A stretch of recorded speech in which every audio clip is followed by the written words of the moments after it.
So hello and welcome back to Climbing on Mount Sophia.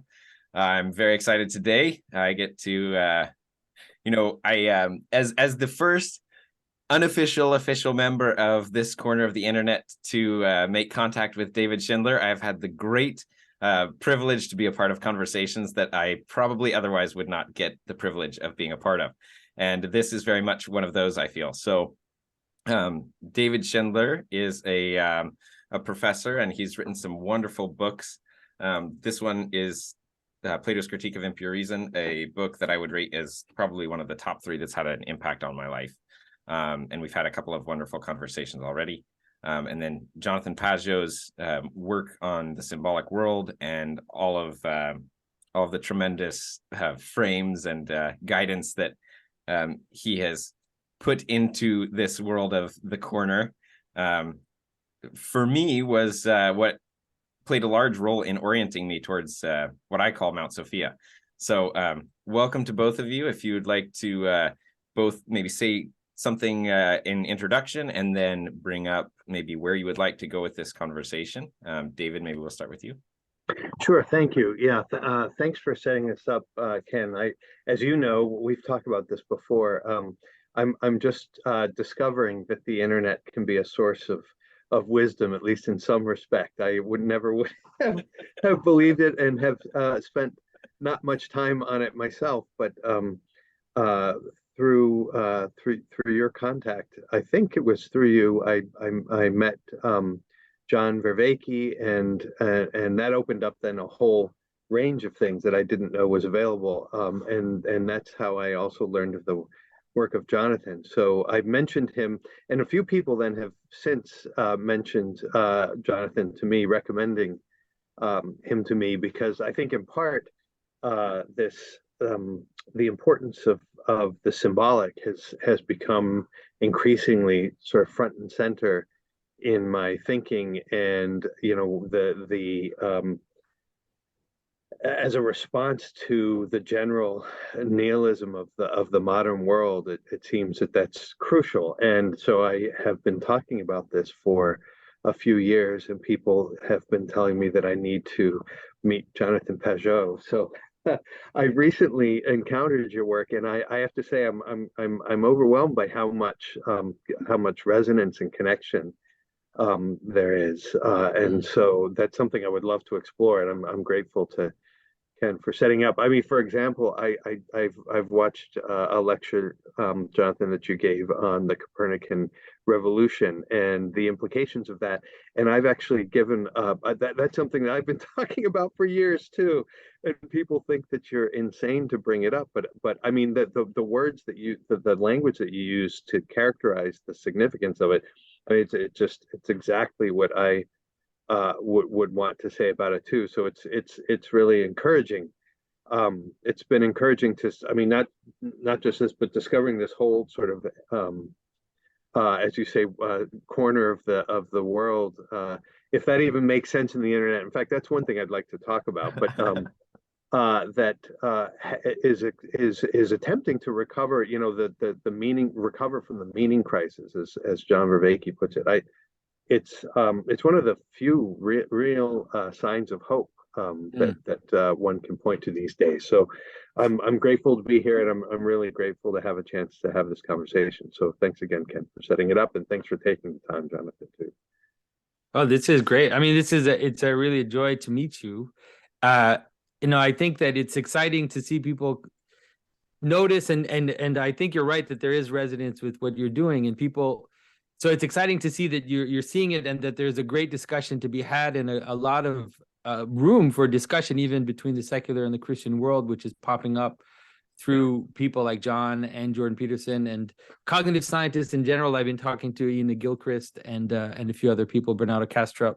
There's an interesting thing happening in the way that people are talking about, and it's happening almost in all the field. It's kind of like this weird crisis that's all across the field and has something to do with the problem of complexity, the problem of emergence. And so people are looking back to the ancient wisdom to try to understand how it is that complexity moves to one. And, the word symbol is honestly one of the most powerful ones that we have, because it's a very ancient world. It has a lot of resonance, and I think that it can bridge things, but it does take a bit of time sometimes for people to understand that when we use the word symbol, we don't mean it as simply a pointing, but really as a gathering, that manifests something. Right. The reason why things are gathered together in the first place, something like that. Yeah. No, I'd love to explore that, but Ken, you said you wanted maybe to start by laying out some things to give us a general impetus for the conversation. I think this is a fantastic starting point of that notion. I'll say from my side, the notion that words might be connected to the reality of the thing, that the word by which we designate the thing might actually be connected in some meaningful way to what the thing is itself. Yeah. And that I hope that's a reasonable way of putting what you're talking about. Well, at least for sure, the act of naming, and okay. I think that's right. something that you find in scripture right there in Genesis. There's a sense in which you could call it pointing, right? This is Mathieu, my brother, a long time ago, really crunched in on this, this idea of pointing in the very sense of of directing the vision and then directing it towards something, where you want the person to see it as one, like you want the person to say, oh, that's one thing, like that's something, that's somehow related to naming or to what it is that Adam was doing in the garden. And so the act of name, there's a deep interpenetration between our capacity to perceive reality, to perceive unity and multiplicity and naming. And that's why you can understand, it actually makes you understand a lot of strange things, even like magicians, like strange things that happen in the Renaissance, this magical idea of how names function. There's something that's not completely untrue about that. Of course, as Christians, we believe that it's not simply an imposition of the will or something that is idiosyncratic to me, but rather that when you name properly, then you participate in the actual order of reality. That's it's interesting that you begin with scripture there, and I mean it's really compelling what you say. It's interesting. I sort of come to that through Plato. He basically says exactly what you said there. In fact, he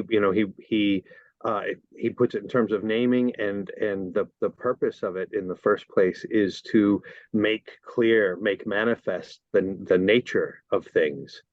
And that really is a unity and a multiplicity that makes the thing intelligible. And the other word that he uses to describe this is psychogogia, a leading of the soul. So I mean, it's just that it's on the one hand it makes a thing manifest, on the other hand it draws the soul, the attention of the person into the thing, and it's not at all just an arbitrary act of will. It's a participation. That the language of participation is really inevitable here. But may I just one of the last things, Jonathan, you had said before at the end of your opening comments. I'd love to hear your thoughts.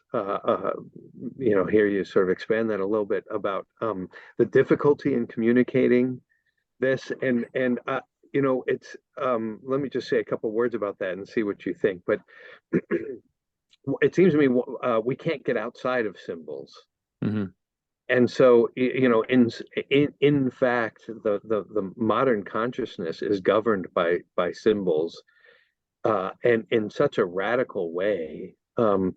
What's odd is that, and this might be the difference between the pre-modern and the modern world. In the pre-modern world, people recognized that symbols had this importance, and we deny it, and it seems that we end up in a way becoming more controlled by the symbols that are at work. And it seems to me that's one of the reasons why it's difficult to communicate this, is precisely because of the symbols that in fact are governing our age and modern consciousness and so forth. I mean, would you agree with that, or would you? No, I totally agree. Yeah. I agree, and I think that it has something to do. I use big words, but there's a whole Luciferian line, you could say. And so the notion is that symbolism is a social construct. That's the way it's presented to us in popular parlance. You hear that in the universities. And so because of that, what's hidden behind the idea that symbolism is a social construct is power. It's the notion that symbols are ways to influence things and are ways to impose power on the world. Jacques Derrida, he talked about forces of interpretation, and he kind of went into that. Obviously, he wasn't a Nietzschean kind of, but what it implies is nonetheless that there's something about symbolism that is will and imposes itself through construct. And then in that, then there is this notion that we need to free ourselves, right, from symbolism in order to be free and in order to be completely ourselves, or whatever that means. But there's a sense in which we have to kind of free ourselves from symbolism. And then on the flip side of that is something even worse, or something even crazier, which is that we have to oppose symbolism with a reverse symbolism, with a kind of upside down symbolism, in order to deconstruct the symbolism that's there. And it actually ends up setting up something like an upside down hierarchy of symbolism. Yeah. It's again, the resonance. It's amazing. You use the word Luciferian. I use the word diabolical. Yeah, there you go. Yeah. And of course, diabolical that's the etymological opposite of the symbol. It's what sets asunder, tears apart, as opposed to joining together. And but there's a little difference between the two, and they're totally related. I completely agree. The Luciferian is let's say the second light, or the one who bears light, who thinks they have it all, right? Who doesn't see the sun, who thinks the light belongs to them. And so therefore the Luciferian instinct is that use of power. It's like, I'm going to use symbols to control others because I am the source of reality. But that ultimately is diabolical. That's what it ends up doing. So there's actually a strange relationship between pride and the fall, right? Between pride and multiplicity. The Tower of Babel is a great example where if you go too high, then everything shatters. So there's an interesting relationship between those two moves in culture. Yeah. So that's helpful. So the Luciferian would be more a deliberate control, taking of control of the symbolic order, and therefore inverting it in all of these ways.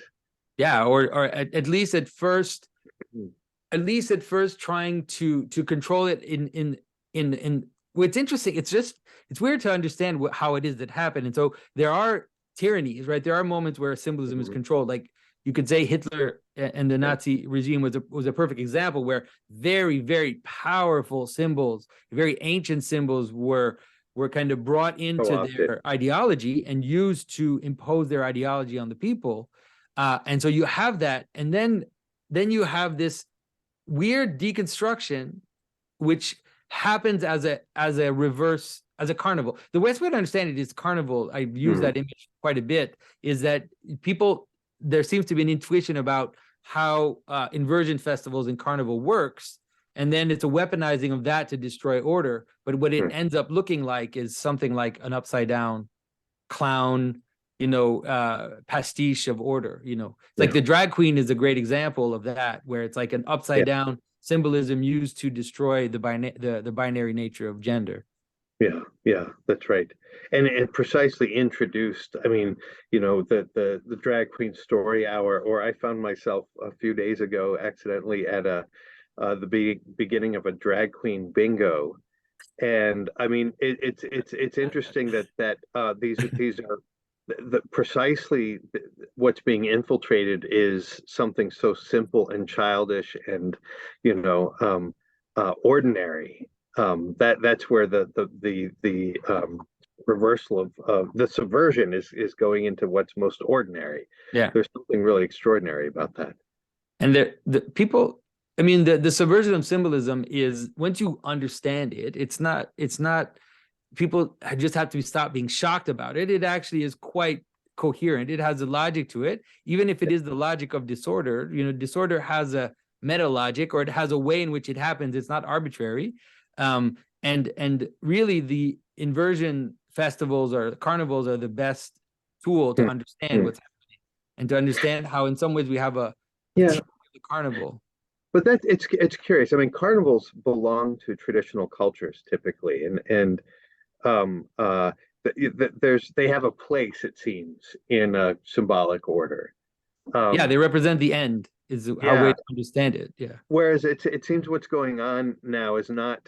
It's not simply that that has taken up more ground or something. It seems like there's a much more radical overturning of principles. Well, you could say it's like a cosmic version of a carnival. It's a larger Mhm. version of a carnival. So you can imagine that carnival functions in a certain way. Usually once a year or a few times a year, you'll have a carnival. Depending on cultures, it will be at different times in the year, but it usually does represent the end Yeah. and the beginning, or the end moving towards a transition of some kind. If you think of the Feast of the Fools in the Middle Ages, it was usually done at the end of Christmas time, before the transition back around the feast. It was the Feast of the Circumcision. It was like Carnival, right? It's like you remove the flesh, just like Mardi Gras. It Yeah. happened at the Feast of the Circumcision. And so it's like a celebration of flesh before you remove the flesh, something like Yeah. that. Yeah. And so you could understand it as these are little moments that manifest the shape of the world, because Yeah. the carnival actually has a geometric aspect to it too, which is that one's harder sometimes for people to understand. Is that what happens at the end of the year happens on the end of space. Mhm. That's why you have gargoyles outside of churches. That's why you have marginalia and inversion and subversion and humor and whatever scatological references in marginalia in medieval manuscripts. And if you look at an ancient map, if you think of how Pliny described the world, it went from the center, from the umbilicus of the world, to basically monsters and chaos and inversion, right? The Amazons are inversions of society at the end of the world.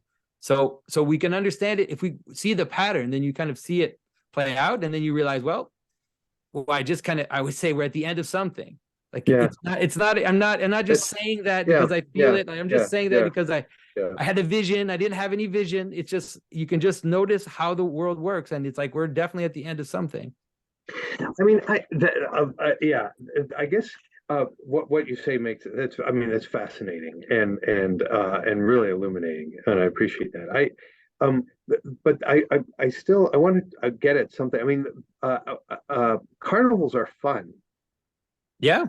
and what is characteristic of our age is not that people are having too much fun. It's that they are radically depressed, and there's a lack of it's not even so much the monster, it's the void. There's Those are something related. different. There's something they certainly are related. You have But to there's understand something it as different. the best Yeah. way to understand it is inebriation or wine, right? It's like Yeah. it's wine.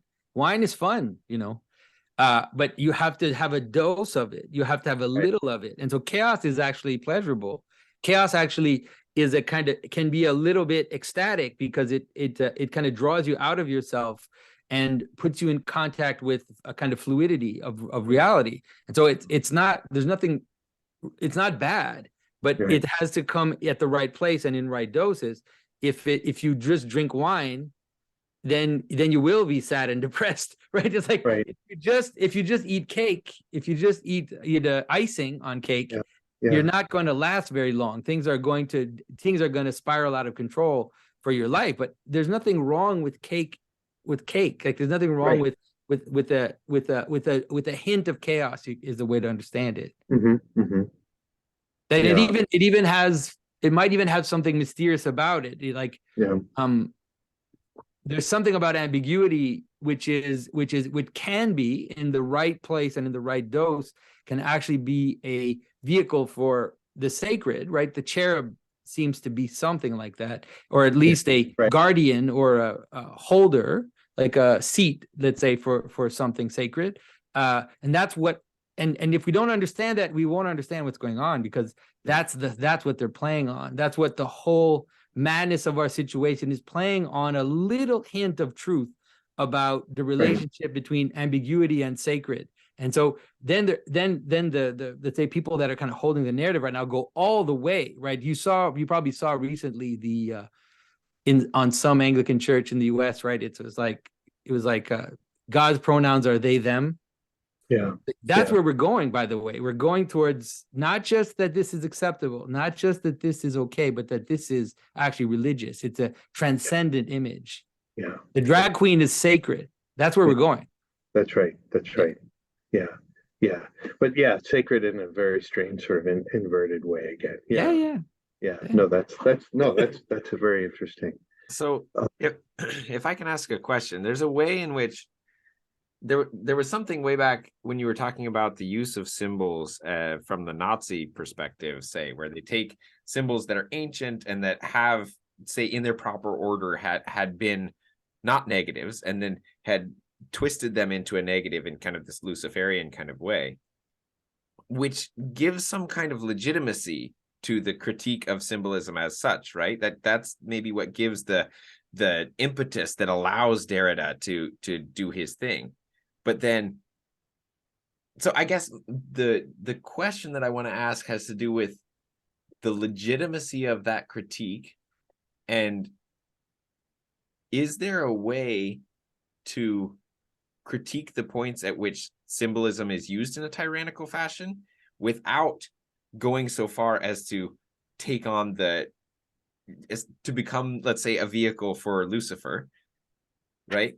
Yeah. Is there a way to, like, or maybe what would be the conditions in which one could point out, like, hey, here's where these went wrong? Yeah. Without flipping. Do you see what I'm trying to get at?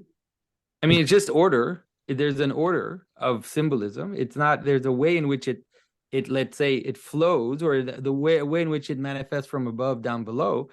And once it's when that order is perverted that things start to go awry. And so, it's like a good example in scripture is, there are people who have roles. And so the prophet is the one who sacrifices, but when King Saul tries to sacrifice, then that symbol becomes wrong. That symbol becomes off. And so when, let's say, certain symbols, like a good example, like the Nazis' use of the swastika is, I mean, that symbol is one of the most powerful and ancient and universal symbols to exist, that you can find it everywhere in the world, all the way into, if you go to Switzerland, you can find it in Calvin's church and like the decoration, like that's how universal that symbol is. But then to subjugate it to political theory and to political will, that's the problem. To not have things in their proper place. That symbol is a cosmic symbol. It's not a political symbol. And so if you try to bring it down, that's when if you try to not have things in their place, that's when they start to become off. And so that's what you mean by Luciferian, that it's not darkness rather than light, it's light, but now co-opted, as it were, and put in the improper place, in the improper order. I think that's what it always is. I mean, that's my vision of reality. I think that all things are good. I think that God created all things are good if they are in their proper order. It's the disordering of things that becomes a problem, right? Our desires are good. It's only their disordering that makes them sinful. And so it's like that for everything, I think. Yeah. No, I totally agree. What how would you distinguish between symbol and sacrament proper? That's a question that sometimes gets put to me. Yeah. I just see it as a question of levels. Mm-hmm. I just really see it as it's actually part of symbolism itself, is that in some ways, I think sacramentality is probably the best way to understand the world, through sacramentality. So it actually gives us an image of how it is that participation, what's the role of participation in how reality lays itself out. But it's a very high version. But at the lowest, you have it at every level of reality. You have something akin to sacramentality. A good example is something like, the cup that your grandmother gave you. It's like, what makes that cup special from any other cup? There's nothing in the physical materiality of the cup that makes it that, but it's anointed, you could say, by memory and by love, in order for it to appear to you as shining. Like it'll shine right in your cupboard when you see it. And that's the same for people. It's the same for food. Right. It's the same for all kinds of things. So I just see it as degrees. And then, of course, the sacramental is the one that holds, I think, all of the world together.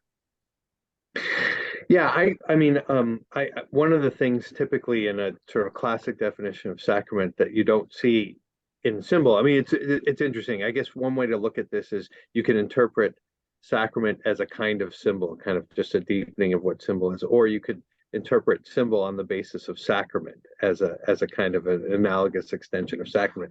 And I think, you know, there's something, I guess, to be gained by both directions. But I think the sacramental principle is more fundamental. What that introduces to my mind in the sort of classical understanding is it not only signifies something. So let me put it this way: one of the dangers is that we can think of symbols as just patterns, and you know, patterns that get repeated at various levels. And there's that can become you know, one of the dangers would be a kind of syncretism that you know, all the different religions have.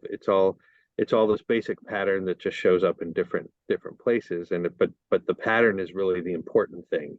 The religion you belong to doesn't really matter. It's the pattern that's the important thing. And you know, there's something powerful about that argument.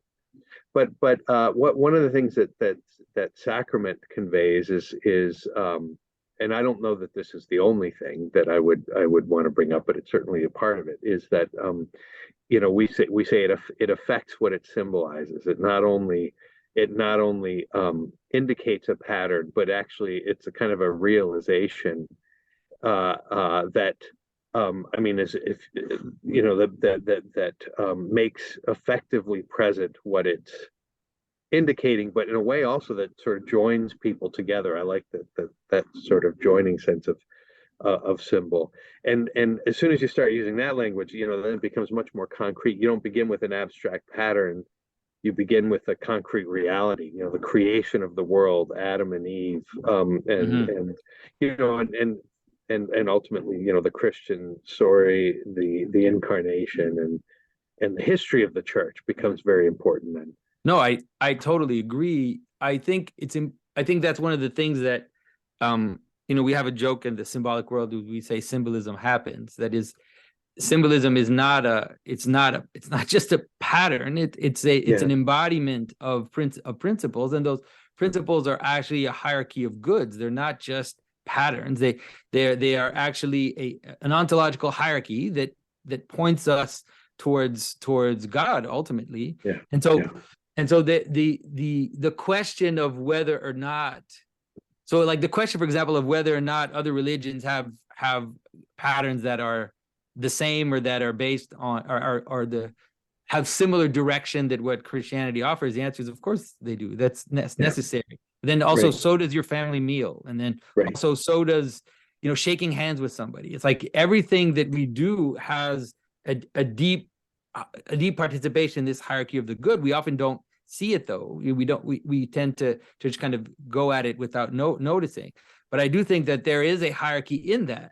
And I think that, for example, Christ reveals something about the pattern of reality and the way that we participate in reality, which cannot be, let's say, cannot be overstated. Like what he reveals about reality there's just no competition. There's nothing that competes with his story. It's his story. The story of Christ is so shattering, especially when you start to understand kind of symbolic categories, especially when you understand them in other cultures and in other myths. The categories that Christ presents and the categories that he smashes together in his story is just so shattering. It's like, it's hard to look at it. You know, every time I try to think of the crucifixion, I'm always reduced to like blah, blah. I have insights, and then they just they're not enough. Like there's just Christ just smashes all the stories together. And I hate to just say that without giving examples. People can find 1,000 examples on my channel where I show that like Jesus is not like another myth story. It just isn't. I don't know what to tell you. He's like all the gods and none of the gods at the same time. Yeah. In one of the lectures that you gave that I was able to watch, you made some comment about although you didn't elaborate it.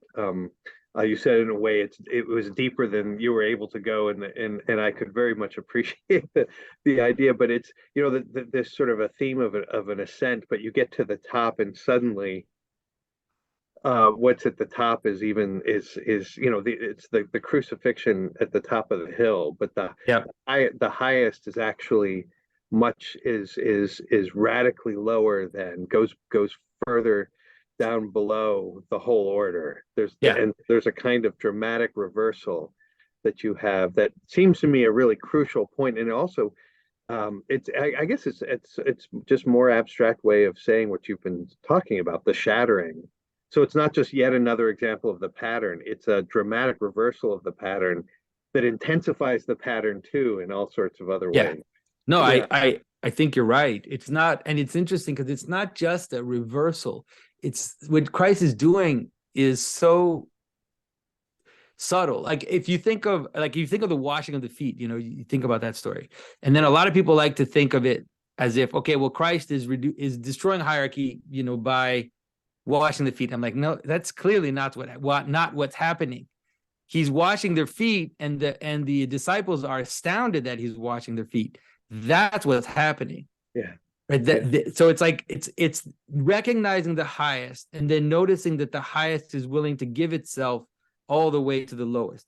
Yeah. Christianity seems to be something like that. And so it actually transforms hierarchy, maintains hierarchy, because you can't avoid hierarchy. It maintains it, but it transforms it as a union of love and a union of sacrifice. And it's like that's it. Like that's the key. You think like that's the key that the Neoplatonists were looking for. That's the key that they weren't looking for, but that they were kind of grasping around. They're trying to intuiting it. Yeah, that's right. Yeah. And not just that, but like the idea of offering sacrifice, the problem of sacrifice, all these problems that people for millennia have been trying to figure out in an embodied way.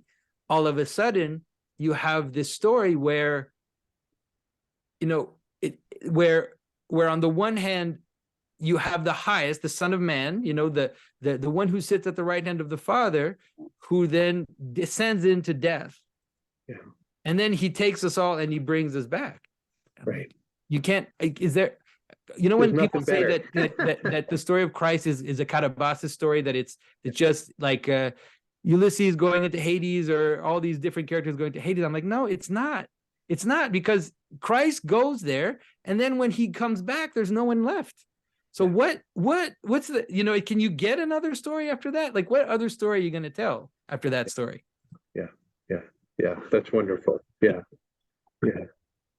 I mean, even though, as you say, the extraordinary thing is that as soon as you see the absolute uniqueness of that story, then suddenly you see intimations of it in other places. I mean, I think that that's my reading of Plato's Republic. The philosopher who returns to the cave, and precisely in order to liberate, to bring them back up. I mean, there's an extraordinary dramatic reenactment of this kind of reversal that is a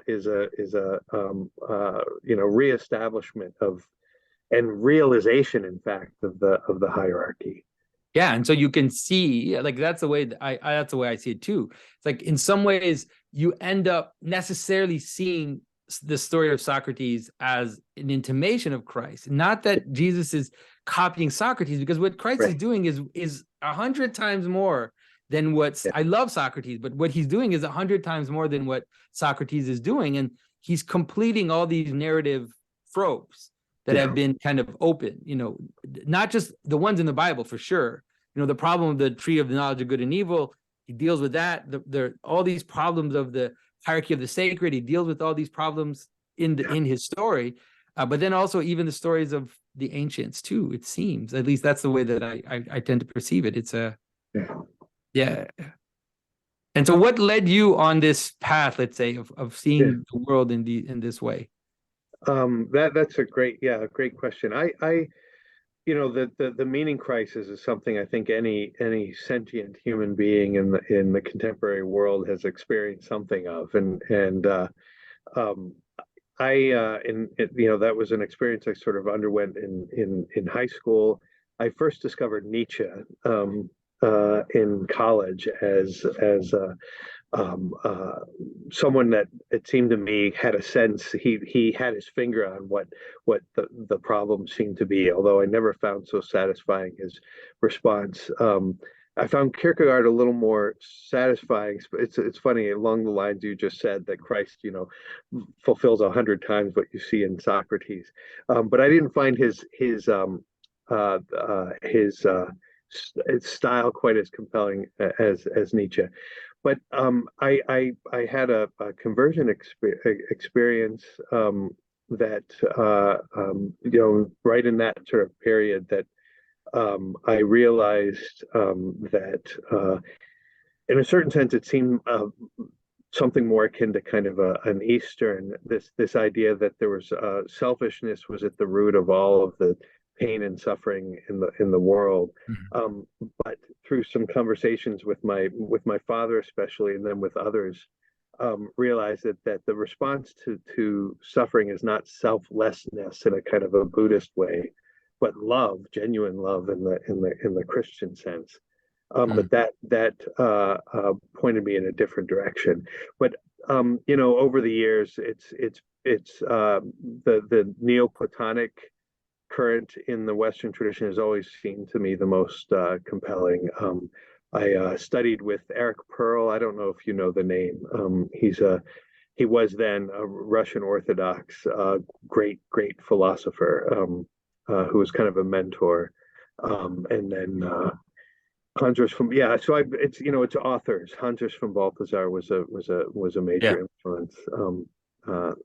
But that's the notion of the symbol is something, though. Actually, Pearl introduced me to Eliade, and a lot of the things that you say seems that I've seen. Again, I've just recently encountered your work, but seem reminiscent of some of his insights too, and which are really I've always found very compelling. Pearl was the one who kind of introduced me to that. But the notion of the symbolic and the diabolical that sort of emerged in my own thinking, kind of as a pair, was something that I picked up. I guess, where did it really come from? There's a philosopher, Ferdinand Ulrich, that I love. That, and then Barella, Jean Barella. There've been other figures that I've started to read. Actually, I'd be very interested to know where you. I mean, was this a reading of scripture that brought this? I mean, it's probably a little similar to you, not exactly the same authors, but let's say around the same kind of in the same sphere. The whole discussion kind of happened with my brother Mathieu, who wrote a great book on symbolism, by the way, Language of Creation. Yes, Ken just sent me a copy of the book, so it's sitting on my bedstand now. I'm really looking forward to reading it.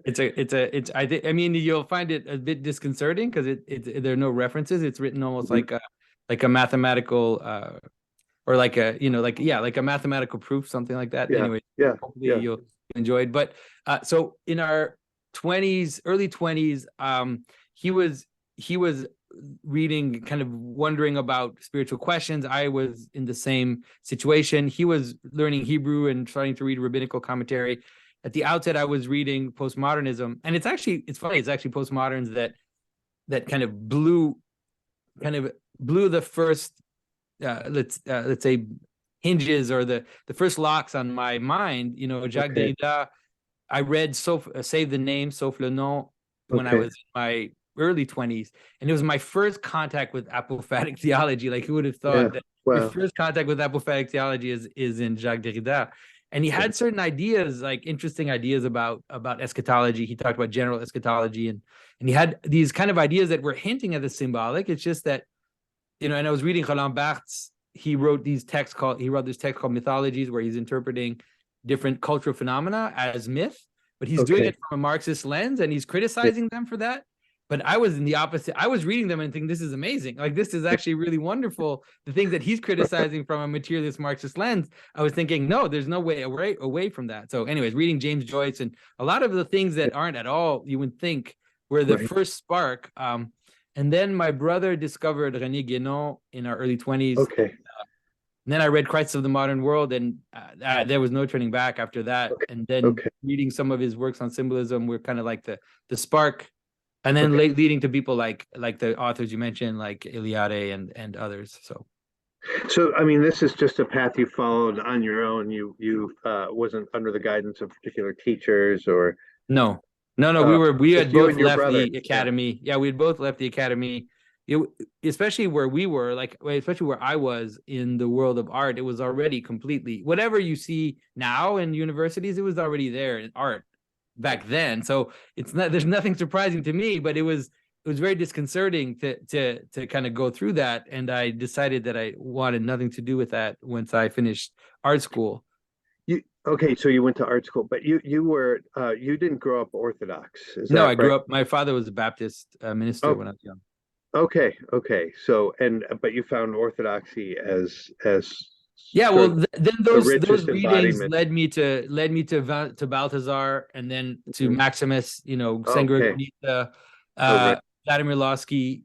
Lossky and Uspensky wrote this great book called The Meaning of Icons, which is very beautiful, not a little book, but a book that describes icons. And Lossky has a really good way of describing that is quite Neoplatonic, and even uses some 19th century kind of I hate to say it, but like uses some 19th century kind of occultist words.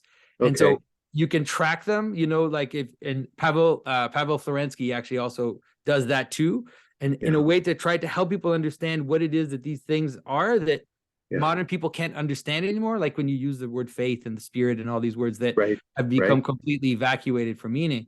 And so then, having read Guénon, it was like, oh yeah, okay, I was tracking very well.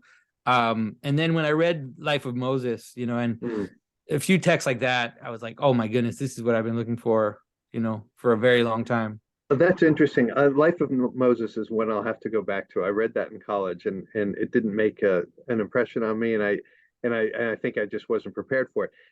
The book for me that really is sort of the epitome that I sometimes joke with students. I think it's the greatest achievement of the human spirit is the divine names. I mean, for me, that really so the way to me, the reason why I say Life of Moses is because I really was I grew up Protestant. I love the Bible. I still love the Bible so much. And so it's like I had all this Bible in me, all these stories, all these references. I just had them all there, and they were kind of just sitting there. Simmering. Yeah. Reading St. Gregory of Nyssa was like, it's like you have all these parts that aren't connected, and then he just connects it all. And so then but it's also maybe I just had a certain intuition. Like St. Gregory of Nyssa sometimes does more in a sentence. Yeah. Because he'll just link things together. He does it poetically. He's doing imagistically, right? He's doing almost like a kind of midrash where you put images together, and then it creates the symbol for you, because you get this analogical relationship. Yeah.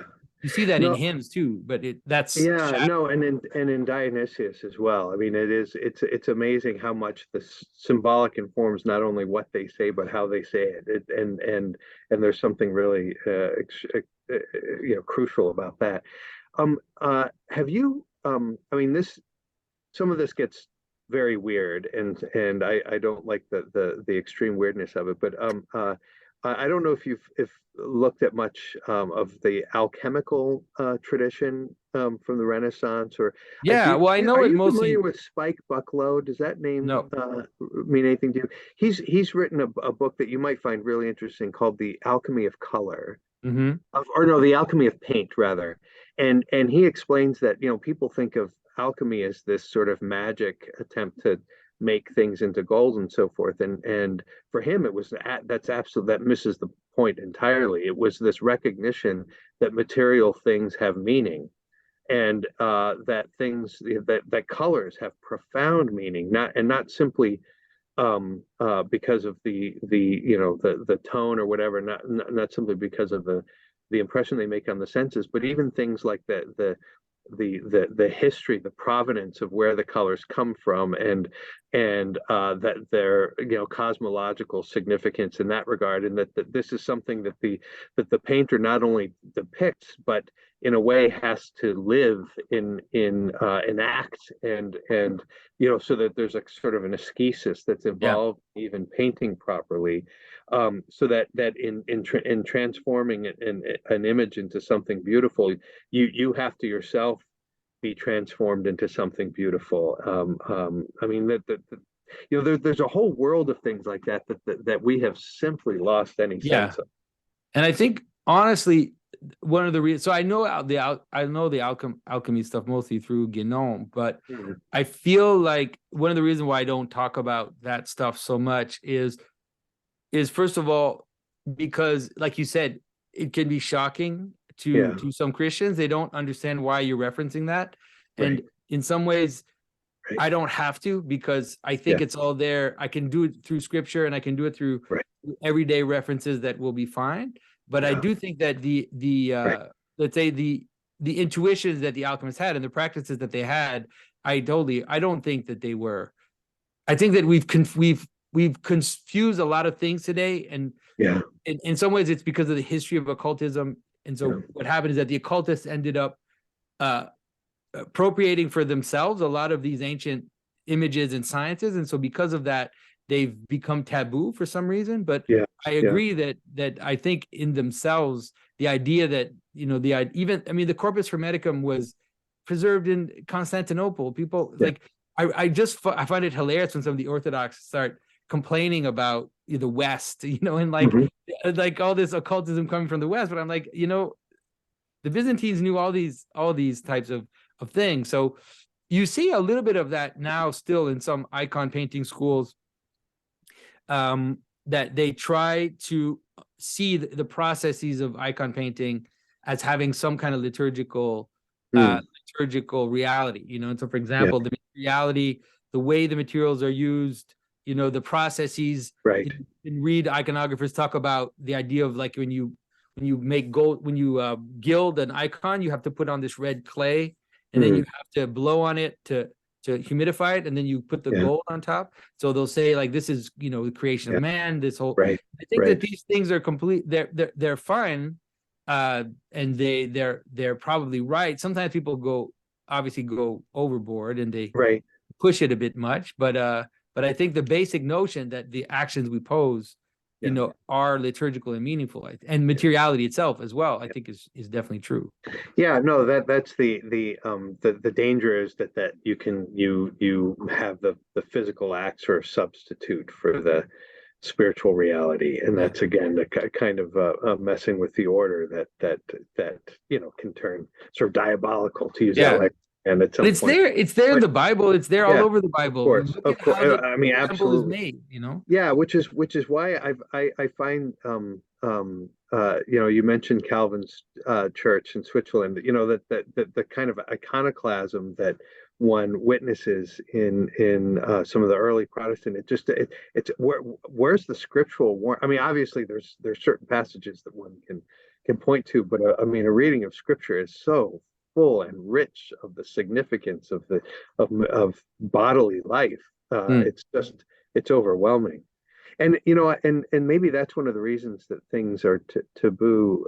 That these kinds of things have been made sort of taboo, is that there's a nervousness about allowing the material world to have this kind of meaningfulness. Because the moment you acknowledge that, then it puts a claim on us that we might not be so willing to conform to, or to obey. But it's something there too. It's the problem of mediation, and I've talked to, I'm trying to talk about this a little more these days, because I do see that it's coming up in people's, and even on YouTube, people are coming up with this question. The ambiguity of mediation is present all through scripture, and it doesn't just go one way. It's not just bad, and it's not just good. It's both. And the perfect example is Aaron. Aaron is the perfect example, because Moses says, I can't do it. God says, okay, I'll give you Aaron. You will be God to Aaron, and I will be God to you. That's what God says to Moses. And so I will be your God, and you will be Aaron's God. And now Aaron will be your mouthpiece. And so he'll be like he'll be a level down of mediation. Right. And so Aaron, God chooses him to do that. But then what happens to Aaron? Like, he makes the golden calf. It's like, that's the problem of mediation. Just right there in that very story. You have it set up. So it's like that for everything. Everything can be both let's say everything is both a step on the ladder towards God, but if it's taken in itself, then it becomes a stumbling stone, and that's just how the world actually works. I'd like to talk, like, one of the things that I'm hearing throughout all of this, because I'm always trying to take all of this machinery that I'm learning in conversations like this and existentialize it and bring it down. And I'm somewhat of, you might say, a disciple of John Vervaeke, so I'll invoke the imaginal here, because that seems like what I'm hearing in this sense of proper mediation has to do with embodying the imaginal, and the imaginal as the space of, like, the use of the machinery of imagination to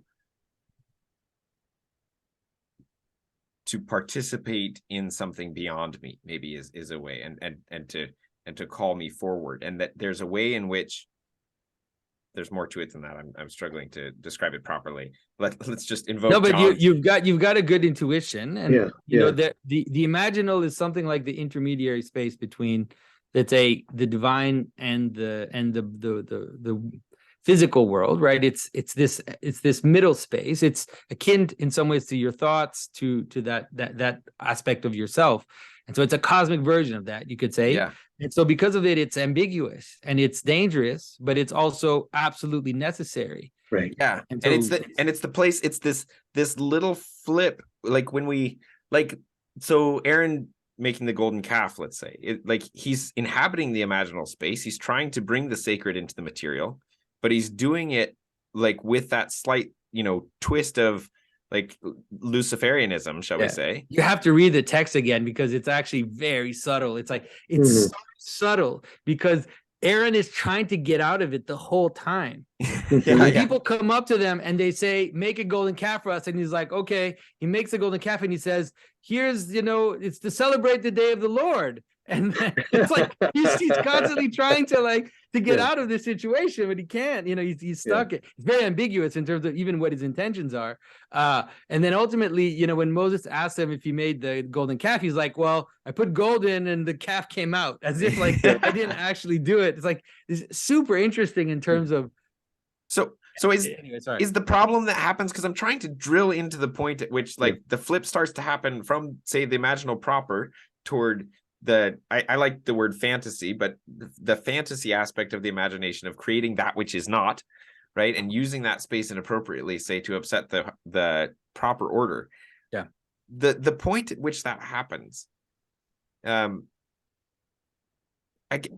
we talk about that? Because the thing that I'm always trying to do is, like, how do I stop doing this in my own life? Because I'm constantly doing it, right? I'm constantly upsetting my own, like, orientation to the world, and so it's like, when I move into a space where I start using that kind of machinery to disconnect from reality instead of embed into reality, that's the point I'm wondering about, how we can talk about that. I mean, go ahead, David, if you have something. Yeah, no, that's a tough question. You're describing the point of the ambiguity. It is, there's a difference between one and the other. So then the question is, how do we discern the difference? And there, the whole sort of tradition of discernment of spirits. I mean, that's a very, and in a way, a very personal and individual sort of thing that one can lay out basic principles, but the principles are going to apply in a very unique way in every single circumstance, But if I may, I mean, the thing about the imaginal, this is it's really interesting. this also is a very subtle thing, because there is a certain sense in which it mediates, and the point of the material in a way is to introduce us into the spiritual. So it's a manifestation of higher meaning, and it's in a way that sort of is able to reach us as embodied creatures and turn our attention upwards. But there's also a danger there that one can then think of the imaginal, and therefore the sort of embodied character of things, as merely a passageway through to some spiritual meaning simply. Mm-hmm. And I mean, and here again, you see something that I think is really extraordinarily radiant and glorious and beautiful in Christianity, and that is that the imaginal is not only that through which you pass, but also where you end up. That the incarnation of God was not just an instrument to a purely spiritual. I mean it's the resurrection of the body is part of the resurrection of the body. I mean, that's an extraordinary part of the creed, and what goes with that is a notion that when God became incarnate, that was forever. I mean, that's an eternal, and not simply a sort of a stepping stone, and that actually then gives the imaginal even great. See, I mean, this is the irony is that the so-called imaginal, if I'm using the term properly, I hope that I am, I don't know, but this incarnational principle makes it gives it even more weight than it would have for someone who absolutizes it and sort of separates it from the spiritual, ironically. I mean, that's the paradox there. So I think that so I think that the way that at least that the imaginal is thought of now, the way that I see it is, it's like it's a middle space. It's like an intermediary space. It's like this, when it says that the devil is the spirit of the air, in scripture, it's something like that. It's like it's the place where Jack meets the giants, Mm-hmm. in between heaven and earth. It's like this weird, ambiguous place. And so it does have to do with intermediaries. So think about it like as the realm of the angels is a good way to understand it, right? It's like there's a hierarchy of principalities and a hierarchy of agencies that come down from God down to us. And in that realm, that's where there's like good and bad, you could say. That's where there's different directionality that can happen. That's where, let's say, the light of God can get diffused or can get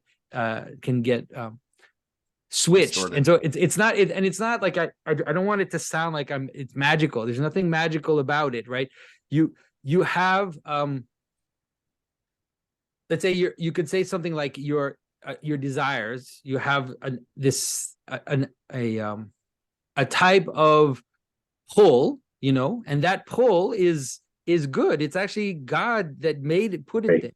But if it gets captured for itself, that's when it becomes a problem, right? And so you could ask yourself, like the question you ask is a complicated question, because you could ask yourself, it's like, oh, when did I eat enough? If I eat one more bite, am I sinning? And then you could start to deconstruct it, and it becomes rather ridiculous. Yeah. But that's not the idea. The idea is directionality. It has to do with how is it directed? And once you kind of see that, then the problem kind of just disappears. Yeah. So the idea is that your thoughts, your projects, these intermediary things that are in between, let's say, the will of God and you, they just have to be oriented or be transparent. A good way would be that they're transparent to the will of God.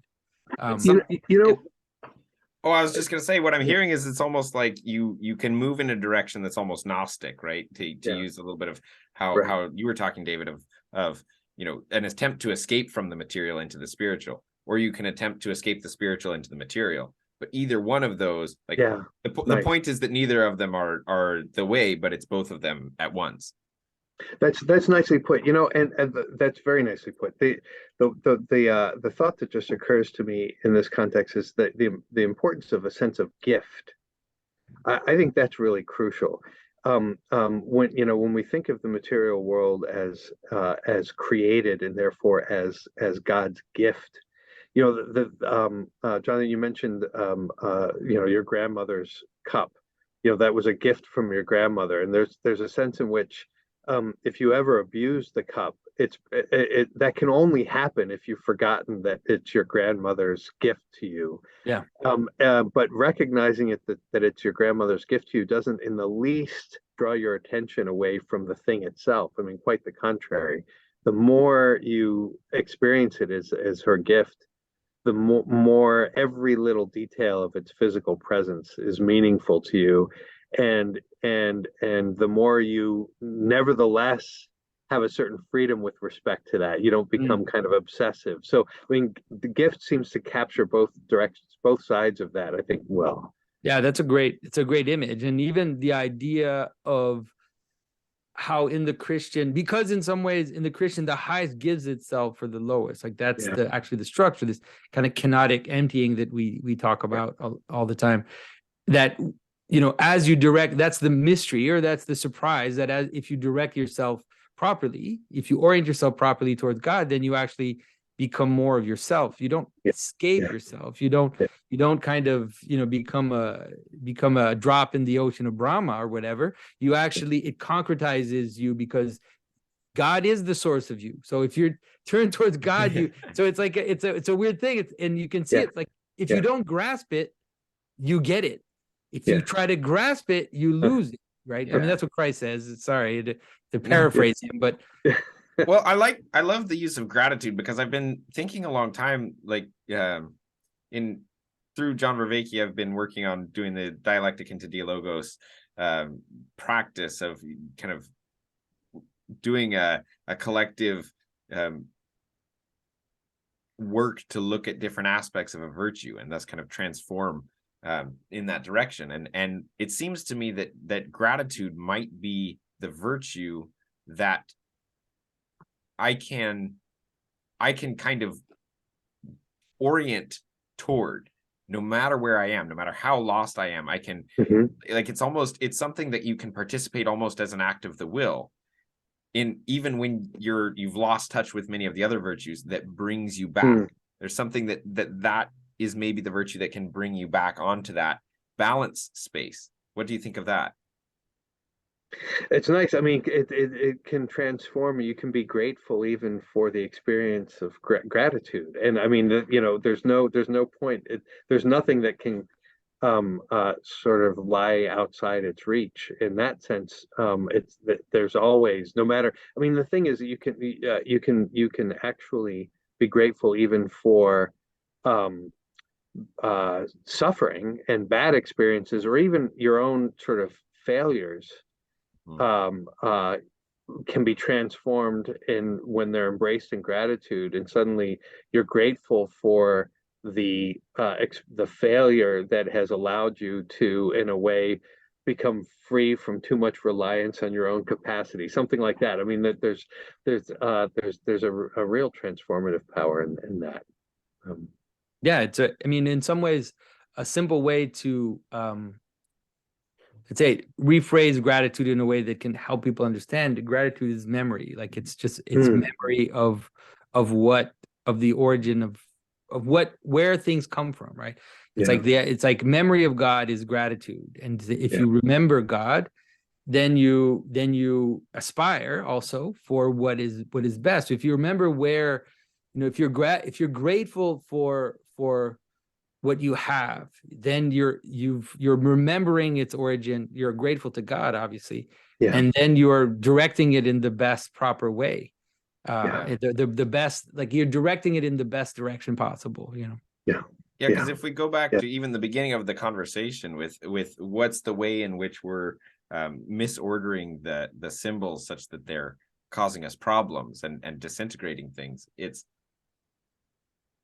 to come back into connectedness to reality requires a decentralization off of myself, which is, it sounds to me like part of what you're getting at there, Jonathan. It's like, okay, I'm remembering God, and in that sense, forgetting myself as the ground. I think that there's a slight danger in putting it in terms of decentering yourself, but the way then you went on to elaborate, I think, is helpful, because if it's first to try to detach yourself from yourself, that always goes bad. Yeah. Always goes bad. But it's very different if you begin with memory. You're recalling something that's already there, and then as you put it there in remembering God, that very act of remembering God is a kind of freedom with respect to yourself. Yeah, but it usually goes remembering God, remembering your sins. That's usually how it goes. It's like, if you look at the moments where it happens in Scripture, the Jonah's prayer is probably the best example of that, where he's at the bottom of death, he's under, and then he basically remembers God, but his remembering of God and his aspiring to be in the holy place is also a repentance, right? It's also a noticing of his own sin. So. And you see that in the hesychastic fathers, you see that all the time, that those two are related. That's really helpful. Yeah, and I guess the decentering of self is such. I see what you mean as it being tricky. I guess it's a question of like the ontology, because for me, one of the things that's so important is the question of where am I referencing the really real. Mm-hmm. Yeah. Well, in the hesychastic tradition, there's a sense in which there's a sense in which you enter your heart, right? That's how it's described. So you actually enter into your heart, and so in your heart, what is it?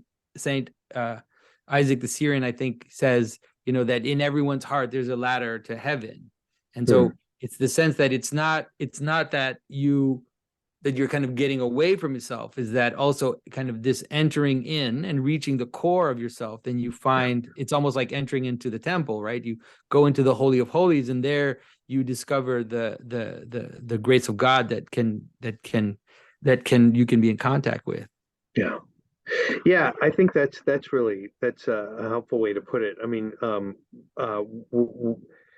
to use the word diabolical again, we set everything off against everything else, and so for us to enter into yourself is to move away from others and move away from the world. And is it me or is it God? I mean, we sort of set up this horizon of competition among all of these things, and I think the key is that the more deeply you enter into yourself, the more deeply you enter into other people, the more deeply you enter into God, the more fully you celebrate the material reality of the world, the more open you are to the spiritual meaning of things. I mean, all of these actually have the same central meeting point. They're not at war with each other. Yeah, but it will appear, again, to your point, like it will appear as an ascesis, like it should appear as a removing of the garments of skin, or as a kind of moving away from the superficial or secondary aspects of yourself. And so that